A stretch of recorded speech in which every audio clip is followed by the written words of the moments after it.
Hi friends, ఈ video చూస్తున్న చిన్న పెద్ద ప్రేక్షకులందరికీ విజ్ఞప్తి. ఇది కథ మాత్రమే. ఇందులో చెప్పబడ్డ చూపబడ్డ దెయ్యాలు, మంత్రాలు, తంత్రాలు అన్నీ కల్పితమే. నిజ జీవితంలో దెయ్యాలు ఉంటాయి అని మిమ్మల్ని నమ్మించడం మా ఉద్దేశం కాదు. రాత్రయ్యింది. రేగిడి ఊరిలో చిమ్మ చీకటి అలుముకుంది. ఆకాశంలో ఉరుములు మెరుపులతో కూడిన వర్షం. ఒక చిన్న ఇంట్లో కావేరి పురిటి నొప్పులతో బాధపడుతూ ఉంది. కాసేపటికి నుదుటిన సూర్యకాంతి పుట్టుమచ్చ, చెవికి బంగారు పోగుతో ఒక బాబు పుట్టాడు. ఆ బాబుని చూసి, మా అమ్మ నేర్పిన విద్యతో చెప్తున్నాను, వీడు సూర్యకాంతి పుట్టుమచ్చ బంగారు పోగుతో పుష్యమి నక్షత్రంలో పుట్టాడు. అంటే మహాజాతకుడవుతాడు. వీళ్ళ కోటికి దిక్కులేదు గాని మహాజాతకుడు అవుతాడంట. మహాజాతకుడు అంటే ఏమవుతాడేంటి? కన్న తల్లి పుట్టునూరిని పాలించే జమీందారు ఇంటల్లుడవుతాడు బామ్మ. అబ్బో, జమీందారు ఇంటల్లుడే? ముందు నా పురిటి కట్నం ఇవ్వు, తర్వాత జమీందారు గారి ఇంటికి వెళ్దురు గాని. బిడ్డ పుట్టినరోజు రాత్రే వాతవకమ్మి కావేరి చనిపోయింది. కావేరి భర్త అయిన రంగా పుట్టిన బాబుకి క్రాంతి అని పేరు పెట్టి అల్లారు ముద్దుగా పెంచుతున్నాడు. రంగా సముద్రంలో వేటకు వెళ్లి జీవనం సాగిస్తుంటాడు. బాబుకి 3 ఏళ్లు వచ్చాయి.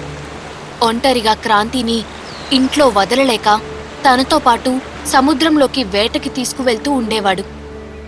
ఒకరోజు ఆ నోట ఈ నోట మంత్రసాని ద్వారా మంగల్పూర్ జమీందారు సోమసుందర్ బావమరిది పాత్రోకి క్రాంతి విషయం తెలిసింది. ఏంటి, ఆ బాబు పెద్దవాడైతే నా మేనకోడల్ని పెళ్లి చేసుకుని జమీందారికి వారసుడవుతాడా? లేదు, అలా జరగడానికి వీల్లేదు. నా మేనకోడలు జమునని నా కొడుక్కిచ్చి పెళ్లి చెయ్యాలి. ఇప్పుడు ఏం చెయ్యాలి అని జమీందారు సోమసుందర్ దగ్గరకు వెళ్లి క్రాంతి విషయం చెప్తాడు. ఏంటి పాత్ర నువ్వు చెప్పేది నిజమా? అవును బావగారు, కావాలంటే ఆ బిడ్డకి పురుడు పోసిన మంత్రసానితో చెప్పిస్తా అని ఆ మంత్రసాన్ని పిలిపించాడు. చెప్పు, చనిపోయిన కావేరీ బిడ్డకి పురుడు పోసింది నువ్వే కదా? ఆ బాబు పుట్టుకతోనే ప్రత్యేకమైన పోలికలతో ఉన్నాడంట. అవునయ్యా, నిజమే. నా కల్లారా చూశాను. ఆడందరిలాంటి వాడు కాదయ్యా. ఆ బాబు పుట్టడమే చెవికి బంగారు పోగుతో నుదుటిన సూర్యకాంతి పుట్టుమచ్చతో పుట్టాడు. నేను నమ్మలేకపోతున్నాను. ఎవరెక్కడా? అయ్యో చెప్పండి. వెంటనే వెళ్ళి మన జ్యోతిష్కుణ్ణి తీసుకురా. జ్యోతిష్యునికి జరిగింది మొత్తం చెప్పారు. జ్యోతిష్యుడు జమున జాతకం చూసి, అవును, మీరు చెప్పింది నిజమే. జమునకి కాబోయే భర్త ఒక పేదరింటి పిల్లాడు. పుట్టుకతోనే సూర్యకాంతి పుట్టుమచ్చ, బంగారు చెవి పోగుతో పుష్యమి నక్షత్రంలో పుట్టినవాడయి ఉంటాడు. జమునని పేదింటికి కోడలుగా పంపడం ఇష్టం లేని సోమసుందర్ క్రాంతిని చంపాలని నిర్ణయించుకున్నాడు. పాత్రతో కలిసి కొండపైకి వెళ్లి నదిలో చేపలు పడుతున్న రంగాపై బాణాలు బల్లాలు విసిరారు.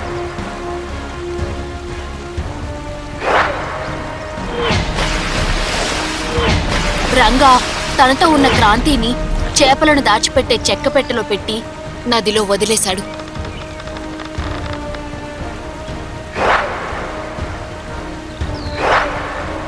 బల్లెం గుచ్చుకుని రంగా అక్కడికక్కడే చనిపోయాడు. క్రాంతిని పెట్టి నదిలో విడిచిపెట్టిన చెక్కపెట్టె అలల్లో కొట్టుకుంటూ వెళ్లిపోయింది. కొంతసేపటికి రంగా శవం నీటిపై తేలుతూ కనిపించింది వాళ్ళకి. కాని క్రాంతి ఆచూకీ దొరకలేదు. ఆ రోజు నుండి క్రాంతి కోసం గాలిస్తున్నారు. ఆ పెట్టె 3 రోజులకి అలల తాకిడికి అటూ ఇటూ కొట్టుకుపోయి ఒక తీరం చేరుకుంది. ఆ తీరంలో ఉన్న సువర్ణ, దామోదర్లకి దొరికాడు క్రాంతి. ఏవండి, పిల్లల్లేని మనకి బాబు దేవుడిచ్చిన వరం అని దంపతులిద్దరూ క్రాంతిని మధిర తీసుకువెళ్లి అల్లారు ముద్దుగా పెంచుకుంటున్నారు. దామోదర్ మధిర గ్రామ పెద్ద ఇంట్లో పనిచేస్తూ ఉంటాడు. ఒకరోజు దామోదర్ ఇంట్లో ఆడుకుంటున్న క్రాంతిని అటుగా వెళ్తున్న మంత్రాలవ చూసి, వీడి రక్తంలో మా మాంత్రికులు రక్తం కొంచెం ఉంది. దానికి తోడు నుదుటిన సూర్య పుట్టుమచ్చ ఉంది. అంటే అదృష్టవంతుడవుతాడు అని దీవిస్తుంది. సువర్ణ, దామోదర్లు క్రాంతిని అల్లారు ముద్దుగా పెంచుకుంటున్నారు. అలా క్రాంతి పెరిగి పెద్దవాడయ్యాడు. మధిర గ్రామ పెద్ద ఇంట్లో ఆవులశాలలో పనిచేస్తున్నాడు. అక్కడ మంగల్పూర్ చుట్టుపక్కల తీవ్ర కరువు వచ్చింది. గాలి, నీరు, నేల కలుషితమైపోయి పంటలు నష్టం, జనాలకి అంతుచిక్కని రోగాలు వచ్చాయి. అలా కలుషితమైపోవడానికి కారణం పాత్రో చెప్పు చేతల్లో జమీందారు ఎప్పటికీ ఉండాలి అని ప్రకోపిని అనే క్షుద్రదేవత బొమ్మని ఒక మాంత్రికుడు సహాయంతో ఊరు మధ్యలో రహస్యంగా పాతిపెట్టాడు. ఆ బొమ్మ నుండి వచ్చే విషపు సెగ వల్ల అన్నీ కలుషితమైపోయాయి. ఎలా అయినా వాడి కొడుక్కి జమీందారు కూతురుతో పెళ్లి జరిగేలా క్షుద్రతంత్రం చేయించాడు. అలా తను జమీందారు స్థానంలోకి రావాలని వాడి పథకం. ఊరిలో ఆహారం దొరకకపోవడంతో జమీందారు చుట్టుపక్కల గ్రామాల్లో ధాన్యం కొని వాళ్ళు ఊరి ప్రజలందరికీ పంచుతూ ఉంటాడు. కరువు పోయే మార్గం కోసం ఎన్నో ప్రయత్నాలు చేశాడు, కానీ ఫలించలేదు. పక్కనే ఉన్న పాత్రోకి ఊరిలో కరువు కోసం పూర్తిగా తెలిసినా ఏమీ చెప్పకుండా స్వార్థంతో గమ్మునున్నాడు. కొన్నాళ్లకి ఒకరోజు అటుగా వెళ్తున్న స్వామీజీ ఒకరు ఆ ఊరి పరిస్థితి చూసి, మీ ఊరికి ఎందువల్ల ఈ కష్టం జరిగిందో నేను చెప్పలేను, కానీ ఈ దుర్భిక్షం పోయే మార్గం చెప్పగలను. చెప్పండి స్వామి, తప్పకుండా మీరు చెప్పింది చేస్తాను. ఇక్కడికి 100 మైళ్ళ దూరంలో కౌసు అనే గుహ ఉంది. అందులో రాగి, వెండి, బంగారు జుట్టు గల 3 పిశాచాలున్నాయి. ఆ పిశాచాల జుట్టుని తీసుకురావాలి. వాటి శక్తితో మీ ఊరికి పట్టిన దుష్టశక్తి ప్రభావం పోయి మళ్ళీ మంచి రోజులు వస్తాయి అని ఏం చెయ్యాలో వివరంగా చెప్పాడు. జమీందారు గారు ఆ విషయాన్ని అన్ని ఊర్లలో దండోరా వేయించారు. ఇక్కడికి 100 మైళ్ళ దూరంలో కౌసు అనే గుహ ఉంది. అందులో రాగి, వెండి, బంగారు జుట్టు గల 3 పిశాచాలున్నాయి. ఆ పిశాచాల జుట్టును తీసుకొచ్చిన వారికి అర్ధరాజ్యం ఇస్తారు.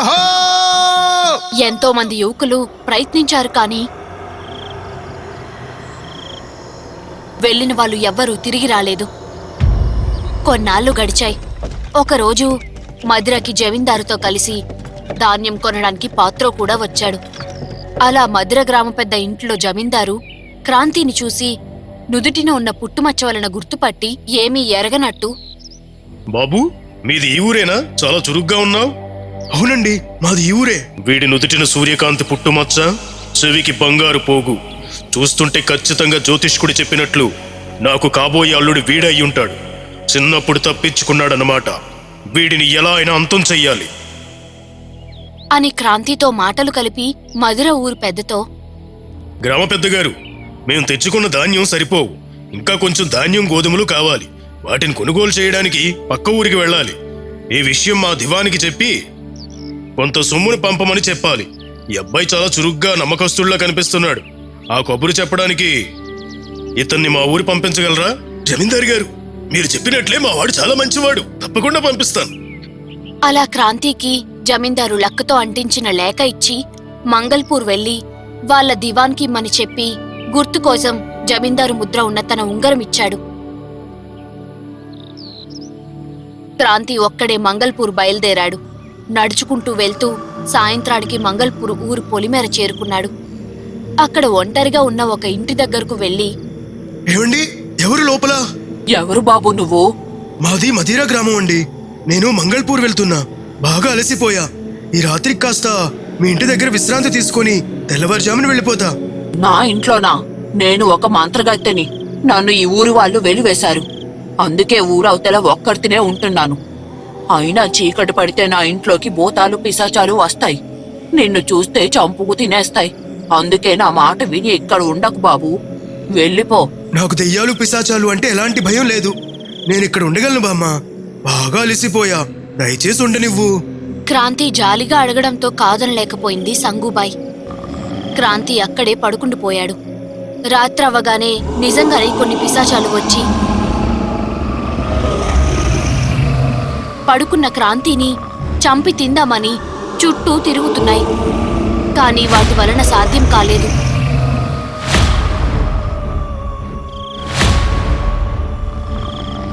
వీరి రక్తంలో మాంత్రికుల రక్తం కలిసి ఉంది. అవును, అందుకే మనం వీడిని తినలేకపోతున్నాం అని పడుకున్న క్రాంతి దగ్గరగా వచ్చి వాసన చూసి, చంగు, వీడెవడో కాదు, నీ మనవడు, నీ కూతురు కొడుకు.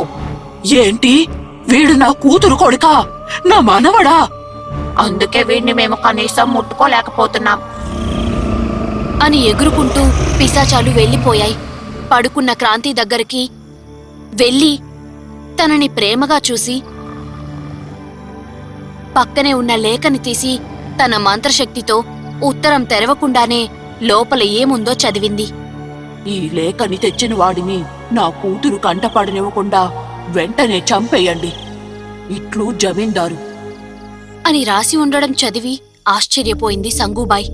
వెంటనే ఆ లేఖని ముట్టుకోకుండానే అందులో ఉన్న విషయాన్ని చెరిపేసి బదులుగా ఈ లేఖ తెచ్చిన వాడికి నా కూతుర్ని ఇచ్చి పెళ్లి జరిపించండి అని తన తంత్ర విద్యతో మార్చి రాసింది.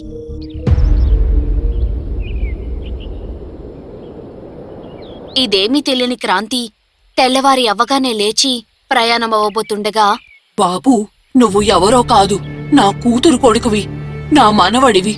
నీకు చెప్పినా నమ్మసత్యంగా అనిపించదు కాని నిన్న రాత్రి నువ్వు పడుకున్నాక పిశాచాలు వచ్చాయి. వాటి వల్లే నాకు ఈ విషయాలు తెలిసాయి. మీ అమ్మ వల్లే నేను మంత్రవిద్య వదిలేసి మామూలుగా బ్రతుకుతున్నాను. చిన్నప్పుడు మీ అమ్మని అందరూ మంత్రగత్తె కూతురు అని ఏడ్పించేవారు. తనకి మంత్రవిద్యలు పుట్టుకతోనే వచ్చు, అయినా వాటిని ఉపయోగించకూడదు అని సాధారణ బ్రతుకు బ్రతకాలని మీ అమ్మ మీ నాన్నని ప్రేమించి చెప్పా పెట్టకుండా ఈ ఊరిని మమ్మల్ని వదిలి వెళ్ళిపోయింది. నా భర్త మీ అమ్మని వెతుక్కుంటూ వెళ్ళి తిరిగి రాలేదు. ఈ ఊరికి ఏదో ప్రేతశాపం తగిలి ఊరు నాశనమయ్యింది. కరువు విలయతాండవం చేస్తుంది. దానికి నేనే కారణమేమో అని నన్ను ఊరు నుండి వెలివేశారు. నువ్వు తీసుకువెళ్తున్న లేఖ జమీందారు ఆస్థానంలో దీవాన్కి ఇవ్వు. నీకు అంతా మంచే జరుగుతుంది. అవునా? ఏంటో నువ్వు చెప్పేదంతా విచిత్రంగా ఉన్నా ఎందుకో నిన్ను చూస్తే నాకు బాగా తెలిసిన మనిషిలా అనిపిస్తున్నావు. సరే అమ్మమ్మ, నేను వెళ్ళొస్తా అని క్రాంతి అక్కడి నుండి బయలుదేరాడు. మంగల్పూర్ ఊరు చేరుకుని జమీందారు ఇచ్చిన లేఖని దీవాన్కి అందజేశాడు. ఆ లేఖలో ఉన్నది చదివి జమీందారు ఉంగరాన్ని చూసి దీవాన్జీ మారు మాట్లాడకుండా క్రాంతికి జముననిచ్చి వివాహం జరిపించాడు. జమున, క్రాంతి ఇద్దరూ ఒకరికొకరు బాగా నచ్చారు. ధాన్యం, గోధుమల కోసం పక్కూరు వెళ్తామని చెప్పి వెళ్లిన జమీందార్ పాత్రో తిరిగి వాళ్ళ ఊరు వచ్చి క్రాంతిని జమునతో చూసి ఆశ్చర్యపోయారు. దివాన్, దివాన్! అయ్యా చెప్పండి. నేను చెయ్యమన్నదేంటి, నువ్వు చేసిందేంటి? ఆ లేఖలో నేను రాసి పంపింది చదవలేదా? లేఖ ఇచ్చిన వాడిని చంపండి అని రాసి పంపితే నువ్వేం చేసావు? అయ్యా, మీరు పంపిన లేఖలో ఆ లేఖ తెచ్చిన వాడికి తమ కూతురునిచ్చి వివాహం జరిపించాలని ఉందండి అయ్యా అని ఆ లేఖని, ఉంగరాన్ని జమీందార్కి చూపించాడు. ఏదో మోసం జరిగింది. అనామకుడిని, ఒకరి ఇంట్లో కూలికి పని చేసుకునే వీడిని నా అల్లుడిగా అంగీకరించను. వీడిని ఏదో ఒకటి చేసి చంపాలి అని క్రాంతిని అల్లుడుగా స్వీకరించినట్లు బయటకు నటించి చంపాలని పాత్రోతో కలిసి ఒక పథకం వేశాడు. పాత్రో, రేపు వీడికి పెట్టే భోజనంలో విషం పెట్టి చంపేద్దాం. మంచి పథకం వేశారు బావగారు అని ఇద్దరూ క్రాంతికి విషం కలిపిన భోజనాన్ని పెట్టించారు. క్రాంతి వాటిని తినడానికి సిద్ధమయ్యేసరికి ఒక పిల్లి వచ్చి ఆ భోజనాన్ని తోసేసింది. ఈ మా ఇద్దరి పిల్లి ఇప్పుడే రావాలా? ఛ! అనుకున్న పథకం చెడగొట్టింది. పాత్రో, ఆ మాయిదారి పిల్లి వల్ల వీడు తప్పించుకున్నాడు. కానీ రేపు వీడిని ఎలా అయినా అంతం చెయ్యాలి. నువ్వు వెళ్ళి పాములు పట్టేవాడిని కలిసి ఒక విషపూరితమైన పాముని వాడితో తీసుకొని రమ్మను. ఓహో, అర్థమైంది. మాత్రమైన పథకం. నేను ఇప్పుడే వెళ్ళి ఆ పనిలో ఉంటా అని పాములు పట్టేవాడికి డబ్బిచ్చి ఒక విషపూరితమైన పాముని పెట్టెలో తెచ్చి క్రాంతి నిద్రపోతున్న మంచం దగ్గర వదిలిపెట్టి వెళ్ళిపోమన్నారు. పాము పాక్కుంటూ క్రాంతి పైకి ఎక్కి పడగ ఎత్తి చూస్తుంది. పాము క్రాంతి నుదుటిన ఉన్న సూర్యకాంతి పుట్టుమచ్చ చూసి వెనక్కి వెళ్ళిపోయింది. పాము కాటు వేసి వాడు చస్తాడు అనుకుంటే ఈసారి కూడా వాడు బ్రతికిపోయాడు. అది ఇప్పుడు కోపంతో రగిలిపోయి నల్లత్రాచు పాము. మనిషిని చూస్తేనే కాటు వేసే లక్షణం ఉన్న ఈ పాము వాడిని ఎందుకు కాటు వేయలేదు? జరిగిపోయిన దాని గురించి ఆలోచించడం వృధా. జరగాల్సిన దాని గురించి ఆలోచించు పాత్రో. అదే బావగారు నేను ఆలోచిస్తున్నా. వాడిని ఏం చేసినా మనం చంపలేకపోతున్నాం ఏంటా అని. ఈసారి నేను వేసే పథకం నుండి వాడు తప్పించుకోలేడు. ఏంటండి ఆ పథకం? చెప్తా, వాడు చచ్చాక చెప్తా. ఒకరోజు ఉదయం క్రాంతి దగ్గరకు జమీందారు వచ్చి, అల్లుడు గారు, చూస్తున్నారుగా ఈ ఊరి పరిస్థితి. ఏదో దరిద్రం పట్టి తీవ్రమైన కరువుతో ఊరి ప్రజలు అల్లాడిపోతున్నారు. అవును మామగారు, ఊరి ప్రజలందరూ చాలా దుర్భరమైన పరిస్థితుల్లో ఉన్నారు. ఈ పరిస్థితి పోయి మళ్ళీ మామూలుగా మారాలి అంటే ఒక మార్గం ఉందని మనకి తెలిసిన స్వామీజీ చెప్పారు అల్లుడు గారు. మార్గం ఉందా? మరి ఇంకేం మామగారు, త్వరగా ఆచరించండి. అది అంత సులభం కాదు అల్లుడు గారు. ఎంతో మంది ప్రయత్నించి వారి ప్రాణాలను సైతం పోగొట్టుకున్నారు. ఏంటి ఆ మార్గం? నాకు చెప్పండి మామగారు, నేను చేయగలనేమో, ప్రయత్నిస్తా. వద్దు, అది మీరు చెయ్యలేరు. మీకు ప్రాణహాని జరిగే ప్రమాదం ఉంది. దయచేసి నన్ను ఇబ్బంది పెట్టకండి. మీకు మాటిస్తున్నా మావయ్య, అది ఎంత కష్టతరమైన పనైనా నేను సాధిస్తా. మంగళపూర్ మళ్ళీ కలకల్లాడేలా చేస్తా. అదేంటో చెప్పండి మావయ్య. సరే బాబు, నీ ఇష్టం. ఇక్కడికి 100 మైళ్ళ దూరంలో కౌసు అనే గుహ ఉంది. అందులో రాగి, వెండి, బంగారు జుట్టు గల 3 పిశాచాలున్నాయి. ఆ పిశాచాల జుట్టుని తీసుకురావాలి. ఓహో బావగారు, ఇదా మీ పథకం? నాకు మీ పథకం మొత్తం అర్థమైంది. వీడు ఆ పిశాచాల చేతుల్లో చావడం ఖాయం. నా కొడుకు నీ కూతుర్ని పెళ్లి చేసుకోవడం ఖాయం. నేను మీ స్థానంలో జమీందార్ అవ్వడం ఖాయం. ఆ పిశాచాల జుట్టుని నేను వెళ్ళి తీసుకొస్తా మామగారు. మళ్ళీ ఈ ఊరు ఎప్పటిలాగే కలకలలాడాలి అంటే నేను వెళ్ళి తీరాల్సిందే. నన్ను ఆపకండి మామగారు, వెళ్ళొస్తా.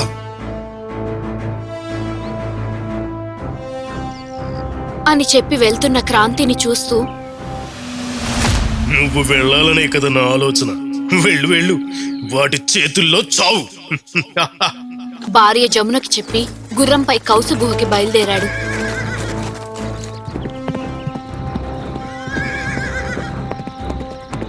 దారిలో తన అమ్మమ్మ సంగుబాయిని కలిసి జరిగిందంతా చెప్పి,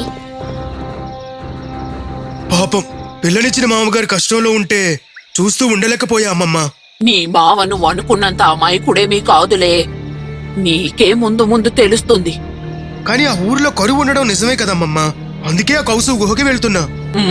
నేను కూడా ఆ కౌసు గుహ గురించి, ఆ 3 పిశాచాల గురించి విన్నాను. అవి చాలా ప్రమాదం.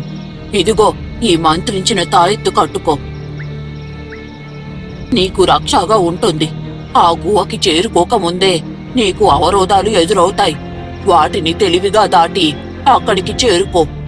కొన్ని చోట్ల బుద్ధి బలం, కొన్ని చోట్ల కండబలం ఉపయోగించు. విజయుడివై తిరిగిరా. వెళ్ళు నాయనా. అలా అమ్మమ్మ సంగుబాయిని కలిసి తన ఆశీర్వాదం తీసుకుని కౌసు గుహకి బయలుదేరాడు క్రాంతి. చాలా దూరం ప్రయాణించి కౌసు గుహకి దగ్గరగా ఉన్నాడు అనగా దారిలో 2 ఎత్తైన కొండలు, మధ్య ఒక చెక్క వంతెన ఉంది. దానికి ఒక చివర వంతెన పడిపోకుండా వంతెనని కొండ అంచుని పట్టుకుని ఒకడు వేలాడుతున్నాడు. క్రాంతి ఆ వంతెనపైకి ఎక్కి నడుస్తున్నాడు. వంతెన చివరికి రాగానే, నేను దీన్ని మోయలేకపోతున్నా. నాకు విముక్తి ఎప్పుడో చెప్పు, లేదో వంతెనని వదిలేస్తా. ఇద్దరం లోయలో పడిపోతాం. తప్పక నీకు విముక్తి ఎప్పుడో చెప్తా. ముందు నన్ను వంతెన దాటినివ్వు. కౌసు గుహకి ఎటు వెళ్లాలో చెప్పు అని అనగానే క్రాంతికి వంతెన దాటడానికి అవకాశమిచ్చి కౌసు గుహకి ఎటు వెళ్లాలో చెప్పాడు. క్రాంతి వంతెన దాటి వాడు చెప్పిన వైపు చాలా దూరం నడిచాడు. అక్కడ ఒక బావి ఎండిపోయి కనిపించింది. పక్కన ఒక అస్థిపంజరం కూర్చుని ఏడుస్తూ ఉంది. ఎప్పుడు పాలు ఊరి ఈ బావిలో నుండి చొక్క పాలు కూడా రావటం లేదు. ఈ పాల బావి ఎప్పుడు నిండుతుంది? నా ఆకలి ఎప్పుడు తీరుతుందో చెప్పు. చెప్పకపోతే నిన్ను ఇక్కడ నుండి ముందుకు వెళ్ళనివ్వను, చంపేస్తా. చెప్తా, కానీ ముందు నన్ను కౌసు గుహకి వెళ్ళనివ్వు. అటు నుండి వచ్చాక నీ సమస్య తీరుస్తా. నా మాట నమ్ము, నన్ను వెళ్ళనివ్వు. నిన్ను చూస్తుంటే సాహసలానే ఉన్నావు. నేను నీ మాట నమ్ముతున్నా, వెళ్ళు. కానీ తిరుగు ప్రయాణంలో నా సమస్య తీర్చకపోతే నిన్ను ఇక్కడే చంపేస్తా. అలా పాలబావి దగ్గర ఉన్న అస్థిపంజరం కూడా క్రాంతికి దారి ఇచ్చి ముందుకు వెళ్ళమనగానే క్రాంతి ఇంకొంత దూరం ముందుకు నడిచాడు. అక్కడ ఒక ఎండిన చెట్టుకు ఒక దెయ్యం వేలాడుతూ ఉంది. దానిని దాటుకుని వెళ్తున్న క్రాంతిని చూసిన ఆ దెయ్యం, ఈ చెట్టు ఎందుకు ఎండిపోయి పళ్ళు కాయడం లేదో తెలీదు. ఈ చెట్టు పళ్ళు కాసేది ఎప్పుడు? నా ఆకలి తీరేది ఎప్పుడు? చెప్పు, లేదంటే నిన్ను చంపుతా. నీకు జవాబు చెప్పాలంటే ముందు నన్ను కౌసు గుహకి వెళ్ళనివ్వు. నా పని ముగించుకొని వచ్చి నీకు సమాధానం చెప్తా. నిన్ను నమ్ముతున్నా. నువ్వు ఒకవేళ నాకు సమాధానం చెప్పకపోతే నువ్వు మరలా ఇదే దారి గుండా రావాలి. అప్పుడు నిన్ను చంపుతా. అదిగో అటువైపు కొండలు దాటాక నీకు కౌసు గుహ కనిపిస్తుంది. సరే, నువ్వు అనుకున్నట్లే నేను సమాధానం చెప్పకపోతే అప్పుడు నన్ను చంపే. అని దెయ్యానికి మాట ఇచ్చి అది చూపించిన వైపు నడుచుకుంటూ వెళ్ళాడు. కొంత దూరం నడిచాక తనకి ఒక గుహ కనిపించింది. పెద్ద ద్వారంతో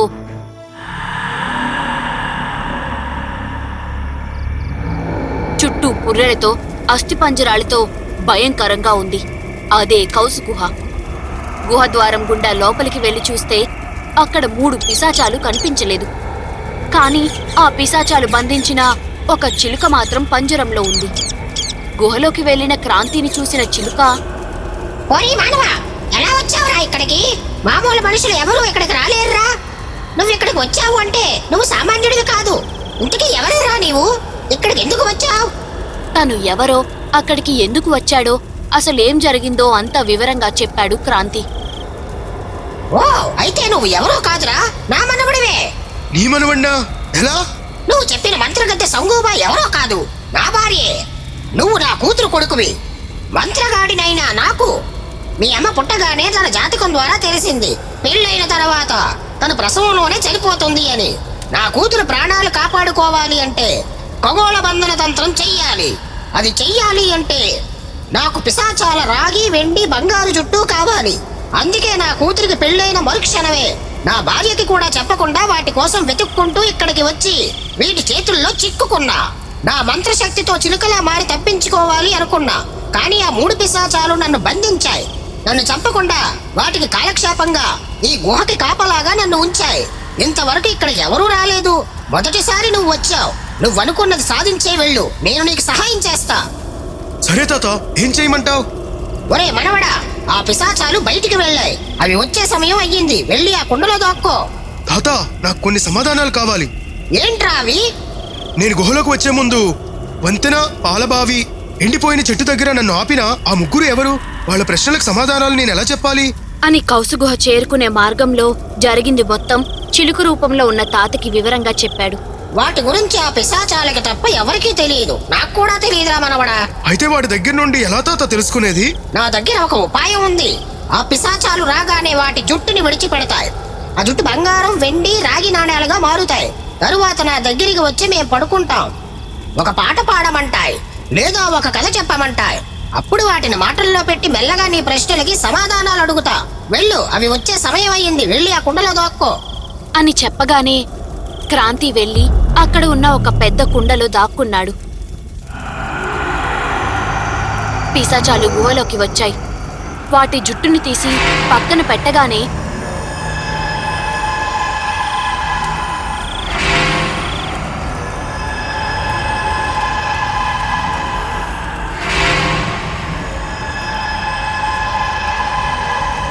అవి బంగారు, వెండి, రాగి నాణేలుగా మారిపోయాయి.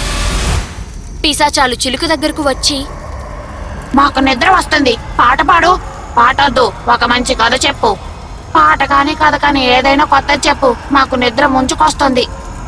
పాట కాదు, కథ కాదు, మీకు ఒక్కొక్కరికి ఒక్కో చిక్కు ప్రశ్న అడుగుతా. దమ్ముంటే సమాధానం చెప్పండి చూద్దాం. మాకు తెలియని చిక్కుముళ్ళ చీటికలో సమాధానం చెప్తాం. అడుక్కోవే చిలుక. నా మొదటి ప్రశ్న, మన గుహకి వచ్చే దారిలో వంతెన మోస్తున్న వాడికి ఎప్పుడు విముక్తి? వంతెని దాటకుండా మోస్తున్న వాడిపైన 3 చుక్కల రక్తం పోయాలి. అలా పోసిన వెంటనే మోస్తున్న వాడి స్థానంలోకి వీడు వెళ్ళిపోతాడు.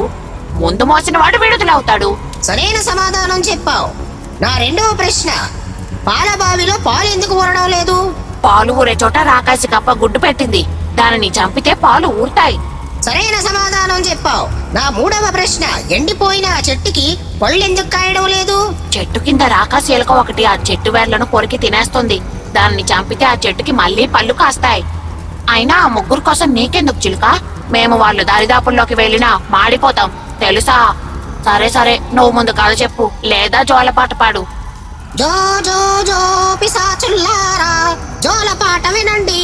జో జో జో పిశాచుల్లారా, హాయిగా బుజ్జుండి. చక్కని పాట నేను పాడుతాను, చక్కగా నిద్రపోండి. కమ్మని పాట నేను పాడుతాను, మంచిగా పడుకోండి. ఊయలలో ఊగినట్టు ఉంటుంది చూడండి, హాయిగా గాల్లో తేలినట్లుంటుంది పడుకోండి. జో జో జో పిశాచుల్లారా, జోలపాట వినండి. జో జో జో పిశాచుల్లారా, బుజ్జుండి. అలా చిలుక జోలపాట పాడగానే 3 పిశాచాలు కూడా గుర్రు పెట్టి నిద్రపోయాయి. ఒరే మనవడా, అక్కడ ఉన్న వెండి, రాగి, బంగారు నాణేలు తీసుకుని త్వరగా వెళ్ళిపో. అవే ఈ పిశాచాల జుట్టు. నువ్వు నా గురించి విచారించుకో. నేను ఈ చిలుక రూపంలో ఉండడానికి కారణం నువ్వు. నీకు సహాయపడ్డానికి నాకు ఈ రూపం వచ్చింది. నువ్వు కారణ జన్ముడివిరా. లోక కళ్యాణం కోసం పుట్టావు. నీ వలన దుష్టులు అంతమవుతారు. మంచి వాళ్ళకి అంతా మంచే జరుగుతుంది. వెళ్ళి సుఖంగా జీవించు. మరొక విషయం, నీ కన్న తండ్రిని చంపింది ఎవరో కాదు, నీ భార్య తండ్రి, నీ మావే. ఆ కుండ పక్కన ఉన్న మాయా కత్తి తీసుకొని వెళ్ళు. జాగ్రత్త. సరే తాత, నేను వెళ్ళి వస్తా. నా తండ్రిని చంపిన వాళ్ళని వదలను అని క్రాంతి ఆ 3 నాణేలు తీసుకుని అక్కడి నుండి బయలుదేరాడు. దారిలో ఎండిపోయిన ఆ చెట్టు దగ్గరకు వెళ్లి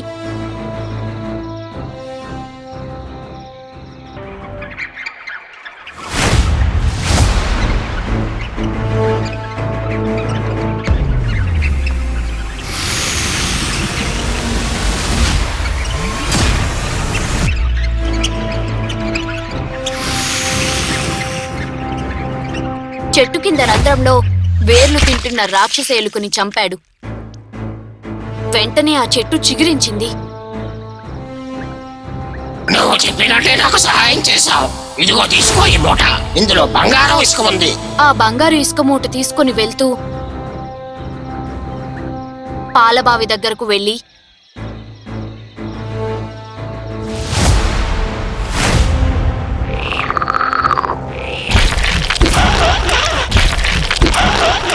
పాలబావి అడుగున గుడ్డు పెట్టిన రాకాసి కప్పని మాయా కత్తితో అంతం చేశాడు. అది చావగానే నూతిలో పాలు ఊరి నుయ్యంతా పాలతో నిండింది. నువ్వు అనుకున్నట్టే నాకు సహాయం చేశావు. ఇదిగో తీసుకో, ఈ మూటలో బంగారు ఇసుక ఉంది. అలా అస్థిపంజరం ఇచ్చిన బంగారు ఇసుక మూటను కూడా భుజాన వేసుకుని వంతెన దగ్గరకు చేరుకున్నాడు. వంతెన మోస్తున్న వాడికి తనకి విముక్తి దొరకాలి అంటే ఏం చేయాలో పిశాచి చెప్పిన రహస్యం చెప్పాడు. ఎవడైతే నీ మీదుగా మొదటిసారి వంతెన దాటబోతాడో వాడిని 3 చుక్కల రక్తం నీపై వేయమని అడుగు. అలా రక్తం చుక్కలు వేసిన మరుక్షణం వాడు నీ స్థానంలోకి వెళ్ళి నువ్వు విముక్తుడివి అవుతావు. నీకు త్వరలోనే విముక్తి కలుగుతుంది అని చెప్పి వంతెన దాటి కొన్ని రోజులు ప్రయాణం చేసి మంగల్పూర్ చేరుకున్నాడు. క్రాంతి ఆ 3 జుత్తులతో తిరిగి రావడం చూసి జమీందారు బుర్ర గిర్రును తిరిగింది. వీడు అసాధ్యుల్లా ఉన్నాడు. క్రాంతి తనతో తెచ్చిన మూటతో పాటు మామగారికి ఆ 3 నాణేలు చూపించాడు. అల్లుడి గారు, ఈ బంగారు ఇసుక ఎక్కడది? కౌసు గుహకు వెళ్లే దారిలో ఒక వంతెన ఉంది. ఆ వంతెన దాటిన తర్వాత అక్కడ బంగారు ఇసుక ఎడారి ఉంది. అక్కడి నుండి తెచ్చాను. ఏంటి బంగారు ఇసుక ఎడారా? మరి 2 మూటలే తెచ్చావేంటలుడు? బరువెందుకు దండగాని 2 మూటలే తెచ్చా మామగారు. అయినా మనం ఎప్పుడంటే అప్పుడు ఆ వంతెన దాటి వెళ్లి కావలసినంత బంగారం ఇసుక తెచ్చుకోవచ్చులేండి. క్రాంతి అలా జమీందారుకు చెప్పగానే జమీందారు ఆశతో ఆ వంతెన దగ్గరకు ఒక్కడే బయలుదేరి గుర్రం బండి పైన వెళ్లాడు. అక్కడ మంగల్పూర్లో క్రాంతి తెచ్చిన 3 నాణేలతో స్వామీజీ పూజ చెయ్యగానే ఆ 3 నాణేలు రాగి, వెండి, బంగారు జుట్లుగా మారి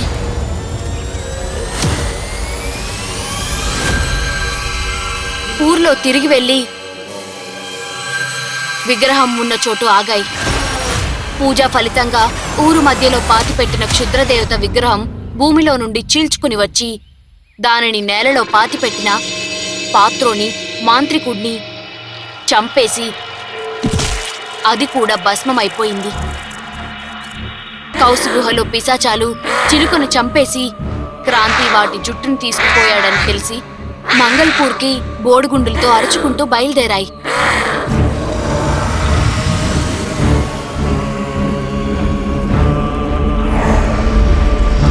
చిలుక రూపంలో ఉన్న తాతాత్మ సరాసరి బదిరా వెళ్లి జరిగిందంతా మంత్రలవ్వకి చెప్పింది. అవ్వా, నువ్వు మాత్రమే ఆ పిశాచాల నుండి నా మనవణ్ణి, మంగళపూర్ ప్రజల్ని కాపాడగలవు. అవ్వ క్షణం ఆలస్యం చేయకుండా లోకి, పిల్లిదెయ్యం, పొట్టిదెయ్యం, జమరి సాయంతో క్షణాల్లో మంగల్పూర్ చేరుకుని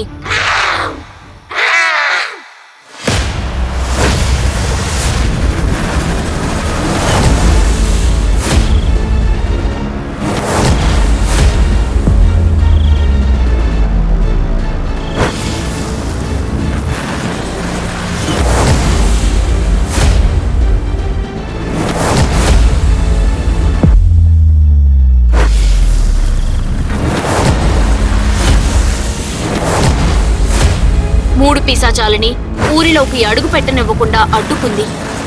ఎన్నిసార్లు చంపినా మళ్ళీ పిశాచాలు పుట్టుకొస్తూనే ఉన్నాయి.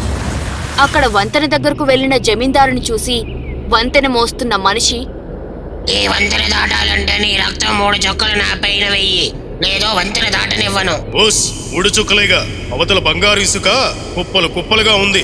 సరే సరే అని జమీందారు వేలు కోసుకుని 3 చుక్కల రక్తం వాడిపై వేశాడు. అంతే, వంతెన మోసిన వాడికి విముక్తి లభించింది.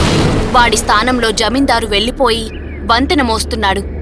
వంతెన దగ్గర మనిషికి విముక్తి రాగానే మంగల్పూర్కి వచ్చిన పిశాచాలు 3 యక్షిణులుగా మారిపోయాయి. వంతెన, బావి, చెట్టు దగ్గర ముగ్గురు కూడా గంధర్వులుగా మారిపోయి మంగల్పూర్లో ప్రత్యక్షమయ్యారు. యక్షిణులుగా మారిన వాళ్ళు క్రాంతికి బోలెడు వజ్రవైడూర్యాలిచ్చారు. మేము ముగ్గురం గంధర్వ జంటలం. ఒక మునిశాపం వలన ఇలా పిశాచాలుగా దెయ్యాలుగా మారిపోయాం. నీ వలన మాకు శాప విమోచనం కలిగింది అని అక్కడి నుండి ముగ్గురు మాయమైపోయారు. పాత్రో మాంత్రికుడు వాళ్ళు తెచ్చిన దుష్టశక్తి చేతిలో వాళ్లే చచ్చారు. జమీందారు తాను చేసిన పాపాలకి వంతెన మోస్తూ శిక్ష అనుభవిస్తున్నాడు. మంగల్పూర్కి క్రాంతి జమీందారయ్యాడు. ఎప్పట్లాగే మంగల్పూర్ ఊరు పచ్చని పంటలతో, ధాన్యరాశులతో తులతూగుతూ ఉంది. మంత్రలవ్వకి మంగల్పూర్ ప్రజలు కృతజ్ఞతలు తెలియజేశారు. క్రాంతిని పెంచిన వాళ్ళ అమ్మానాన్నల్ని, ఊరు బయట ఒంటరిగా ఉంటున్న అమ్మమ్మని మంగల్పూర్ తీసుకువచ్చాడు. ప్రజలందర్నీ బాగా చూసుకుంటూ సుఖంగా జీవిస్తున్నాడు.